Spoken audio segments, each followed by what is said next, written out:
Un saludo cordial a esta virtuosa comunidad. El día de hoy quiero compartir las palabras del filósofo Rafael Monteverde que en el canal de la Sacristía La Vende expuso de una manera muy simple y concreta qué es la filosofía. Si bien el concepto final de filosofía como el contenido requiere un gran desarrollo, me ha parecido pertinente poder separar estas breves palabras ya que son por demás útiles y accesibles para que mis alumnos que ahora están estudiando lo que es la escolástica de la cristiandad puedan ver desde una posición realista cómo defender el quehacer filosófico. Por ello, y sin más dilaciones, he aquí una magistral exposición de un gran pensador al cual yo invito a que puedan investigar porque créanme, y sin miedo a equivocarme, que es un hombre que tiene un gran potencial que debería ser más conocido dentro de la batalla cultural. Como así también invito a que todos se suscriban al canal de la Sacristía La Vende.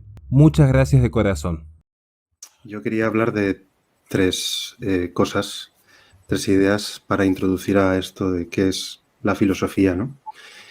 En primer lugar, la cuestión del mito.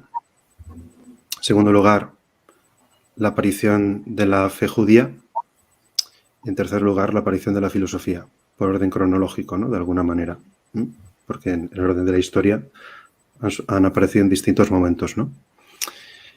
Para hablar del mito, bueno, esta mañana yo estaba en clase de Religión, Cultura y Valores, ¿no? Con mis alumnos y estamos leyendo los Moralia de Plutarco, ¿no?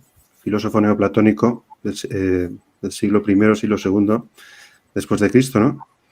Y Plutarco, como filósofo neoplatónico, además era sacerdote del templo de Apolo, ¿no? En Delfos, ¿no? Entonces, él comprendía que era posible una armonización entre el mito y la filosofía, ¿no? Una especie de diálogo entre mito y razón filosófica, ¿no? Ahora hablamos de armonía entre fe y razón, pues Plutarco hablaba de esa armonía entre mito y filosofía, ¿no? Bien. Entonces, leyendo el texto de Isis y Osiris, uno, ¿con qué se puede quedar, ¿no? Hombre, pues que el mito es símbolo, en primer lugar, y no es hecho, ¿no? Es decir, y Plutarco deja claro que el que es amante de los mitos sabe que son un mero símbolo, son un relato sobre la edad de oro de los dioses, sobre el tiempo de los dioses, que no es el tiempo humano, y es un relato, son relatos sobre la formación del universo, ¿no? Son relatos en los que se comprende cómo el universo pasa del caos al orden, gracias al triunfo y al reino de los dioses, ¿no? De manera que así se establece una especie de primera civilización, ¿no? Gracias a la acción de los dioses y al reinado de los dioses, que siempre hay un rey supremo, ¿no? En el caso de, pues, el mito de Isis y Osiris, en primer lugar es Osiris, ¿no? Que con su canto, con la música, pone orden al mundo, ¿no? Crea la civilización, etcétera, etcétera.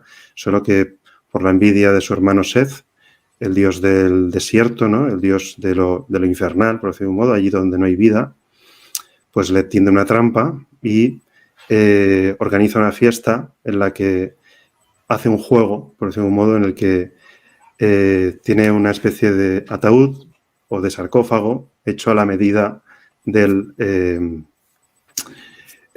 cuerpo de Osiris, ¿no? Y entonces, ¿qué ocurre? Que pues dice a todos los dioses, vamos a hacer un juego, quien quepa en el ataúd gana el premio, ¿no? Y claro, evidentemente solo cabe Osiris, en el momento en que se mete le tienden una trampa, lo encierran, ponen plomo en los clavos, bueno, es la historia, bueno, varios relatos en los que, bueno, se desprenden del cuerpo de Osiris, también se narra, pues, que o que lo descuartizan, o que acaba también en biblos, convertido en una columna, ¿no? Porque, pues, el ataúd ha florecido, pues, gracias a la planta érica, ¿no? Creo, ¿no? Y cuando lo encuentra Isis, pues intenta devolverlo a la vida, etcétera, etcétera, ¿no? Entonces es un mito de muerte y resurrección, ¿no? También de cómo Isis consigue fecundarse de manera artificial para engendrar a Horus, ¿no? Que es el hijo de Isis y Osiris, ¿no? Y Horus al final acaba venciendo a su tío, a Seth, ¿no? Y pues impone un nuevo reinado en Egipto y así pues se establece un nuevo orden, ¿no? Entonces se pasa, pues eso, del caos al orden, ¿no? Por lo tanto, de alguna manera se puede considerar que el mito es una ilustración del poder político, ¿no? Es una comprensión de cómo se llega al poder, cómo se organiza, ¿no?, la civilización, ¿no?, y cómo se justifica teológicamente la acción del faraón, ¿no?, que de alguna manera, además de rey, es sumo sacerdote, ¿no?, y es el que mantiene el equilibrio, ¿no?, entre el mundo de los dioses y el mundo de los hombres, ¿no? De manera que al final los hombres lo que tienen que hacer es imitar a los dioses para recuperar ese orden, ¿no?, ese orden divino. Por tanto, de alguna manera el mito es profundamente conservador. El símbolo del mito lo que nos lleva es a conservar perfectamente el relato mítico, para no perder la esencia de la naturaleza de los dioses, ¿no?, el conocimiento de la naturaleza de los dioses, para tener un orden en el mundo, ¿no? Entonces, esto, de alguna manera, se puede considerar que es ciencia práctica, ¿no?, en el sentido de que es ciencia de la práctica del poder político, ciencia de la práctica para mantener el orden de la naturaleza y también ciencia práctica para volver atrás, ¿no?, al tiempo de los dioses. Por eso el tiempo del mito es cíclico, ¿no?, para llegar a esa vida divina, ¿no?, a esa apoteosis, ¿no?, por decirlo de un modo, ¿no? Bien, eso entre otras cosas. Entonces, ¿qué es lo que deja claro Plutarco al respecto del mito? Pues eso, que es símbolo y no es hecho. Y así, pues, se puede ser amante de los mitos y amante de la sabiduría, de alguna manera. Bien. Nos quedamos con esto, símbolo y no hecho. Vale. Revelación a Abraham. Comienza la tradición judeocristiana, más o menos siglo XVIII, siglo XIX antes de Cristo, ¿no?, al parecer. ¿Por qué se caracteriza la revelación judeocristiana? Es hecho y a la vez es imagen y símbolo, porque Dios se revela a través de símbolos para manifestar su naturaleza y que se le vaya conociendo. Entonces, de este modo, la verdad de la fe judía está más allá del mito. ¿Por qué? Porque el Dios de Abraham, el Dios de Isaac y el Dios de Jacob no es el Dios de un tiempo pasado. Es el Dios de un tiempo pasado, de un tiempo presente y de un tiempo futuro. Porque es un Dios que puede hacer la promesa, proyectar hacia adelante. Por lo tanto, la visión del tiempo ya es lineal hacia adelante y no es la conservación del tiempo de los dioses.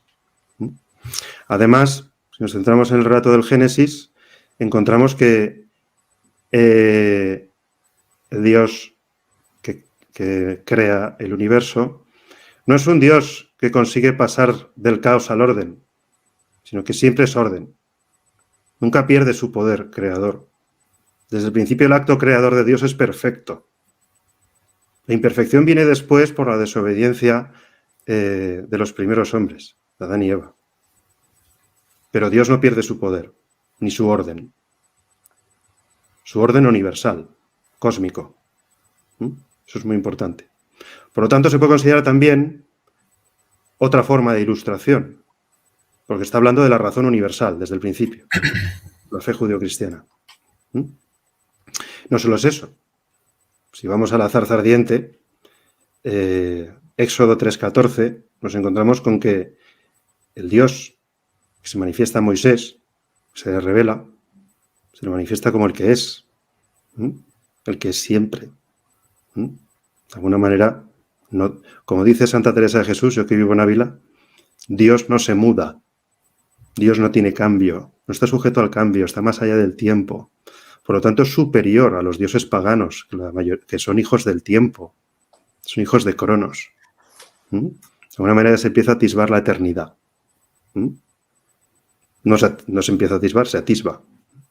¿Por qué? Porque el pueblo de Israel, cuando Moisés va a Egipto a hablar con el faraón, etcétera, etcétera, porque puede demostrarle a faraón que su Dios es el verdadero, porque es el rey del universo. Y si es el verdadero rey del universo, él no es el faraón. Por lo tanto, te cargas el orden político del mundo pagano. Y Faraón tuvo que ceder, claramente. Entonces, la ilustración de la fe judía ya es, yo no diré revolucionaria, porque ya se sabe que en este canal decir revolución significa una cosa muy concreta, ¿no? Pero sí, muy negativa. Es un cambio radical, un cambio muy radical de la comprensión de lo que es la naturaleza de Dios. Este es el tema. Bien, ahora pasamos a la filosofía. La filosofía también es una forma de ilustración, porque ¿qué es lo que descubre la filosofía? También el principio, lo presente, lo que no está sujeto al cambio. Como diría Aristóteles, lo inmóvil, lo que está más allá de la física. De esa manera, no solamente hay una realidad metafísica y que principia el universo en el orden cósmico, ¿no? Sino que también hay una realidad metafísica que trasciende el cambio en el ser humano, y es la physis humana, el ánima, ¿no? La psique, porque trasciende la materia. Y es una materia, o sea, es una realidad metafísica que también es acto y potencia, puede crecer, se desarrolla, ¿no? Inteligencia y voluntad crecen. En este sentido hay otro tipo de presente también, que es el presente humano, que trasciende el tiempo. Y por eso en el ser humano hay algo divino también, ¿no? Entonces, ¿qué es lo que descubren los filósofos? Que no solo hay algo que está más allá del tiempo como primer principio de la realidad, sino que uno mismo ya trasciende el tiempo en el acto de pensar. Y que puede dirigirse hacia aquel ser que es principio de todo y la vida en sí misma. El noesis noeseos noesis, que decía Aristóteles, ¿no? La forma más alta de vida, ¿no? La forma más alta de vida es la vida intelectual. Y es una vida superior a la vida vegetativa, a la vida de los sentidos, y que además podemos vivir, participar aquí y ahora, ¿no? En este sentido, también la filosofía es un cambio muy radical en el orden pagano, en el sentido de que no rompe con los dioses, porque Aristóteles, bueno, ya Sócrates, Platón, Aristóteles, consideraban que había que ser amante de los mitos, ¿no? Bueno, igual que fue más antipoetas, ¿no? Fue Platón. Pero Aristóteles decía aquello de cuanto más mayor me hago, más amante me hago de los mitos, ¿no? Porque también es un símbolo que ayuda a comprender algunas cosas, ¿no? Etcétera, etcétera. Entonces, lo primero, mito, pues es símbolo sin hecho. La fe es símbolo y hecho. Y la filosofía es aquello que es principio inmóvil, no sujeto al tiempo y que además está dentro de nosotros. Esto es lo que me atrevería a decir. Y eso es lo que entendemos como verdad. Antes he hablado de lo de la matemática, etcétera, etcétera, ¿no? Es decir, una verdad universal, evidente y necesaria para todos. Por eso la filosofía también es el descubrimiento de lo universal, de lo que es para todos los hombres, ¿no? Entonces, eso. Muchas gracias, Rafa. Adelante, Fernando.